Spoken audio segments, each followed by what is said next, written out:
Hello, everyone. My name is Madeline Barrientos, and my presentation is going to be on Italy from a nutritional perspective. First, I'll be going over the introduction by exploring the eating habits and food culture of Italy. Italy is a country located in southern Europe and is the sixth most populous country in the European Union. They have a rich history known for their art, architecture, food, fashion, and beautiful landscapes. Their cuisine is based on fresh, seasonal ingredients and a minimal use of processed foods. The traditional Mediterranean diet, which is rich in vegetables, fruits, legumes, whole grains, and healthy fats, is the foundation of the Italian cuisine. And it is also characterized by a moderate consumption of dairy products, red meat, and wine. Similarly, they created this thing called the slow food movement in 1986 when Carl Petrini and a group of fellow Italian leftists came together to protest the opening of a McDonald's near the Spanish Steps in Rome. Their goal is fostering a specific kind of economic development intended to establish and promote food communities that share values of quality food made by small producers that use environmentally sustainable production methods. Next, I'll be going over the most prevalent health issues in Italy. The modernization of the Italian diet has led to an increase in the consumption of processed foods, sugar, and saturated fats, which may contribute to the development of chronic diseases such as obesity, cardiovascular disease, and cancer. First, obesity is on the rise in Italy, with rates increasing over the past few decades because of unhealthy diets, physical inactivity, and genetic factors. Next, cardiovascular disease is the leading cause of death in Italy, accounting for nearly 30% of all deaths. Finally, cancer is the second leading cause of death in Italy, accounting for around 25% of all deaths.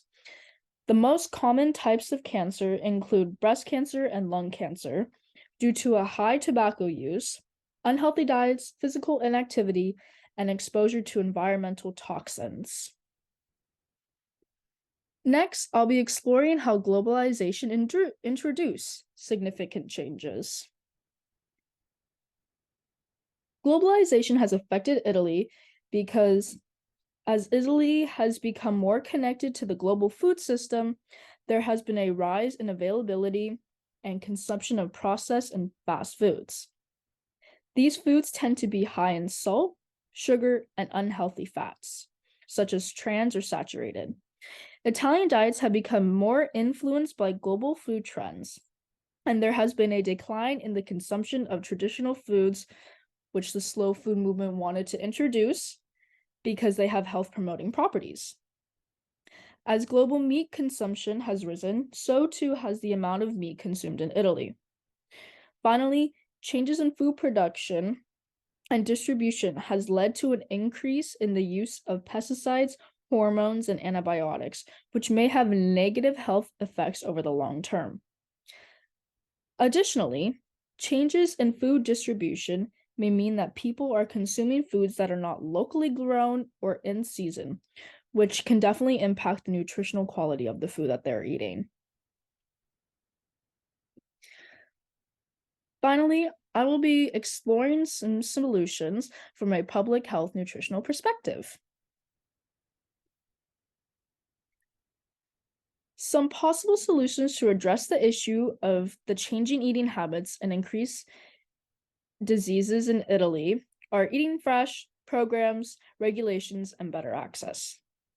First, public health campaigns could promote traditional Italian dietary patterns. Such campaigns can educate people on the nutritional benefits of these foods and encourage people to consume them more frequently. Next, public health initiatives could promote policies that increase access to healthy foods, particularly in underserved communities. Following, Italy could introduce regulations on food labeling and marketing to help consumers make informed choices about the foods they eat.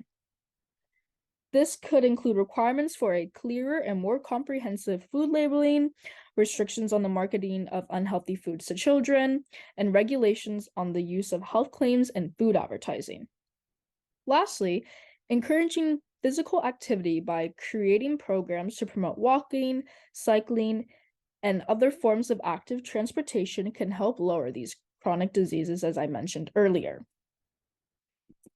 Here are my references, and thank you for listening.